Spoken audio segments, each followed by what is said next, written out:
Hi, my name's Rachel, and I'm a school teacher, and I'm really excited to be in my classroom today and be able to present you the book, Say Something, by Peter H. Reynolds.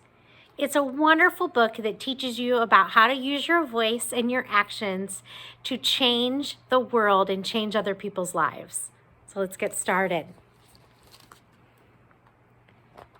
Say Something by Peter Hamilton Reynolds. The world needs your voice. Mine? Yes, yours. Go ahead. It doesn't need to be perfect, as long as it's from your heart.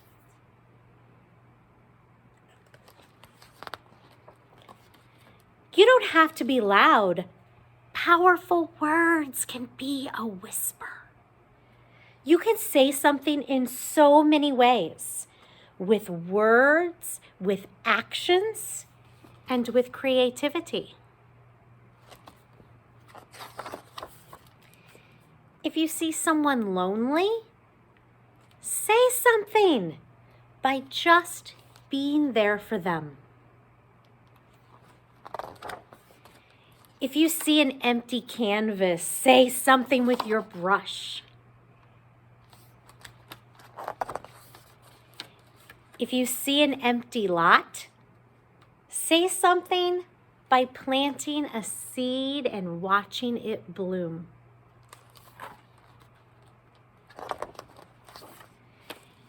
If you see someone being hurt, say something by being brave. Hey, stop.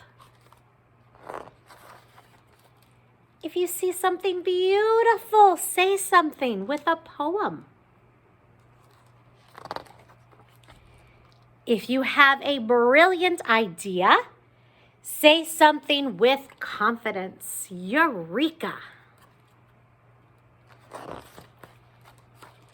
If you want to show the world who you are, say something with style.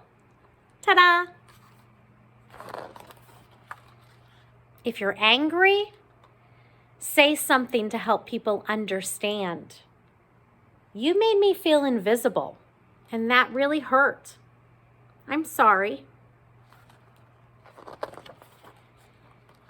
If you see an injustice, say something peacefully and inspire others to do the same. Sometimes you'll say something and no one will be listening. But keep saying what is in your heart, and you will find someone who listens. Keep saying it, and you may be surprised to find the whole world listening.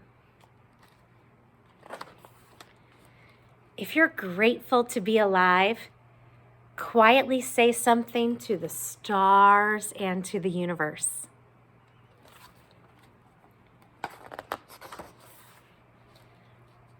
Some people find it's easier to say something than others, but everyone has something to say.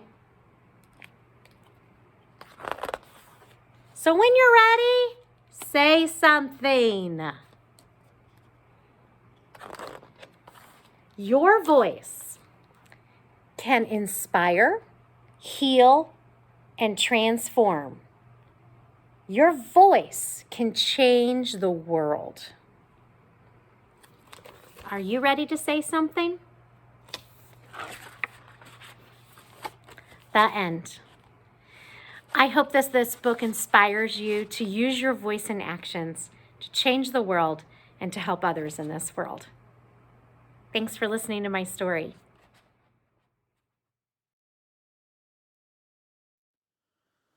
My name is Gary, and I'm going to be reading you the story about the tortoise and the hare. Now, hare is a kind of rabbit, and a tortoise is a kind of turtle, in case you didn't happen to know. Once at Sheep's Vineyard, with very fine weather, the townsfolk gathered for the games together. While sipping their juices from all types of grapes, they cheered to find who was the greatest great ape. But when it came time to compete with the hare, no one stepped forward, no one would dare. I'm so fast and so strong, I win distance and sprint. I'll kick up the dust, you'll sit there and squint. Where's your humility? Asked Wolf that day. The one tea I care for is creamy Earl Grey. The tortoise stepped forward, her home on her back. I'll race Mr. Hare, he's a nut I can crack. Hare has a sleeker, shinier sweater, but maybe he'll learn sometimes more isn't better. The pig siblings gasped. Is she brave or weak-headed? Vroom, vroom, said proud Hare. I run fast on unleaded. Doe started the race with her banner all pink, and Hare left poor Tortoise in bunny cloud stink. What does bunny stink smell like? I'll give you a clue. It smells like when carrots come out in poo. She's so timid and so meek and so sheltered, so shy. Will that weak, scaredy scampy just break down and cry? What's your response to his words about you? I have nothing to say. I have too much to do. Tortoise stayed focused on moving her feet. Hare got distracted from drum and bass beat. Oh, there's a party. I love nothing more. There's plenty of time. I'll just dance near the door. Then if that slowpoke just happens on by, I can jump out in the blink of an eye. But Hare got sucked in by the thrum of the song, and Tortoise, unnoticed, kept creeping along. There's Hare. Do-do-do-do-do. Tortoise drowned out the distraction of noise and plodded along with resilience and poise. She knew that she didn't have Hare's speed or sneer, but also a braggart cannot persevere. Tortoise took her sweet time, but enjoyed every step. When she passed the finish line, the townspeople wept. The townsfolk wept. We never thought a poor burdened old reptile could outpace a winner mile after mile. As Tortoise stepped up to receive her gold, she spoke in a voice both loud and bold. Honey moves slowly, and it is the sweetest. A life lived attentively is the completest. The end.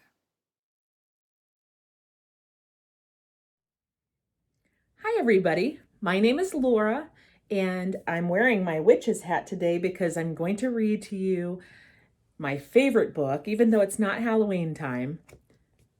It's The Great Pumpkin Charlie Brown by Charles Schultz.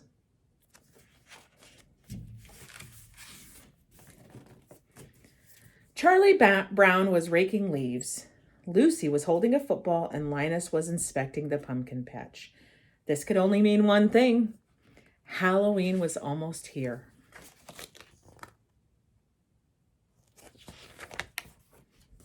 Back inside, Linus started writing his yearly letter to the Great Pumpkin. Dear Great Pumpkin, I'm looking forward to your arrival on Halloween night. I hope you will bring me lots of presents. Who are you writing to, Linus? Asked Charlie Brown. The Great Pumpkin, Linus replied. On Halloween night, the Great Pumpkin rises out of his pumpkin patch and flies through the air with his big bag of toys for all the children. You must be crazy, Charlie Brown said.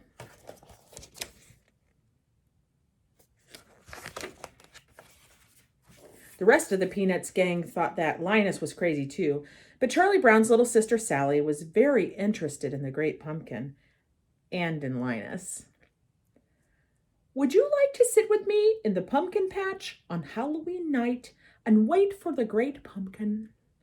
Linus asked. I'd love to, Linus, replied Sally, batting her eyes.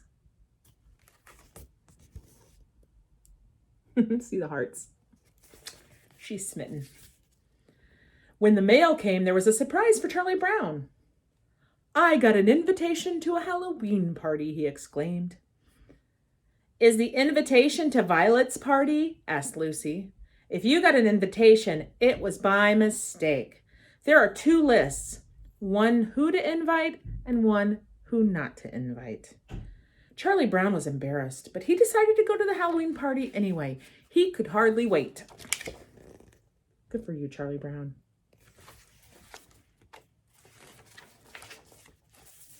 On Halloween night, Charlie Brown met with his friends. Lucy wore a witch mask. Charlie Brown's ghost costume looked a little funny. It was covered in big black eye holes because he had gotten a little carried away with the scissors. Just then, Snoopy passed by wearing his long red scarf, goggles, and an aviator cap. It's the World War I flying ace, Charlie Brown said. Now I've heard everything, Lucy sighed. All right, everybody, let's go trick-or-treating and then to Violet's for the big party. But the World War I flying ace ignored her. He had to go on an important mission. See him there? The World War I flying ace climbed into the cockpit of his Sopwith Camel airplane. It was up to him to find the Red Baron and bring him down. He flew through the sky, firing at his targets. Suddenly, the Sopwith Camel was hit. The plane started smoking and spiraling through the air. It landed with a loud crash. Now the World I flying ace would have to continue his mission on foot. He crept through the French countryside, slinking through the bushes and wading through a lake.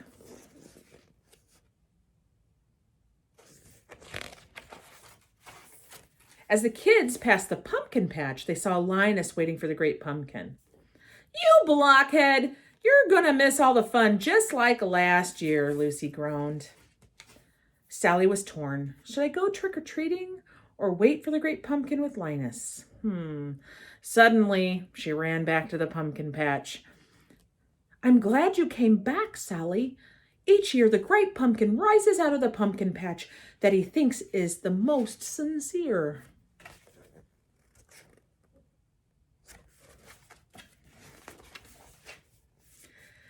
At the first house they reached, everyone yelled, tricks or treats, money or eats. Then they compared their haul. I got 5 pieces of candy, yelled Lucy. I got a chocolate bar, Violet cried. I got a quarter, Patty said happily. Charlie Brown peered into his bag and said, I got a rock. And then that was what happened at every single house, while the rest of his friends got treats and candy bars and cookies and gum and popcorn balls. Charlie Brown's bag was filled of rocks. Poor Charlie Brown.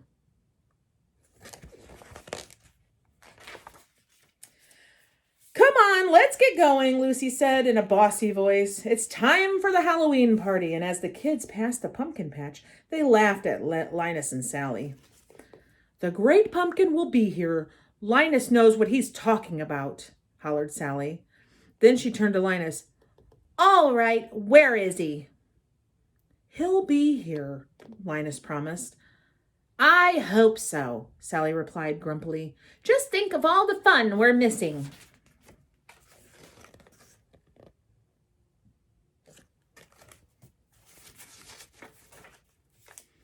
But at the Halloween party, Charlie Brown didn't think Sally and Linus were missing anything. The other kids wanted him to model for their jack-o'-lantern, so they drew on a big pumpkin on the back of his head.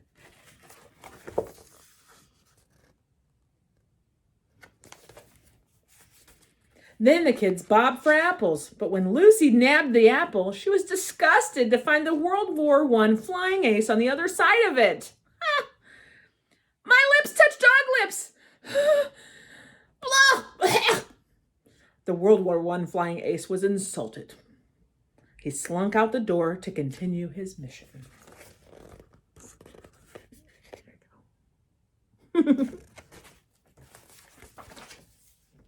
If anyone told me I'd be waiting in a pumpkin patch on Halloween night, I'd have to say they were crazy, Sally grumbled. Then she and Linus heard a rustling noise, and a dark figure appeared before them. "What's that?" Linus exclaimed. "It's the Great Pumpkin! He's rising out of the pumpkin patch!" In all the excitement, Linus fainted. But it wasn't the Great Pumpkin at all. It was the World War I flying ace on his imaginary mission.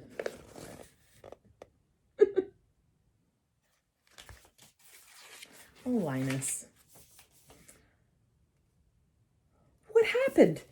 Did he leave us any toys?" Linus asked as he sat up. Sally was furious. "I was robbed!" she yelled. "Halloween is over, and I've missed it!" She stormed out of the pumpkin patch, leaving Linus alone to wait for the Great Pumpkin. In the middle of the night, Lucy woke up and realized Linus was still waiting for the Great Pumpkin. She found him asleep and shivering under his blanket. Lucy brought her brother home and tucked him into bed.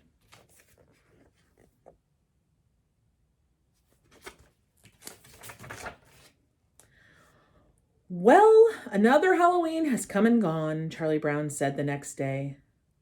"Don't take it too hard that the Great Pumpkin never showed up. Just wait till next year, Charlie Brown. I'll find a pumpkin patch that is real sincere. And I'll sit in the pumpkin patch until the pumpkin appears," Linus exclaimed.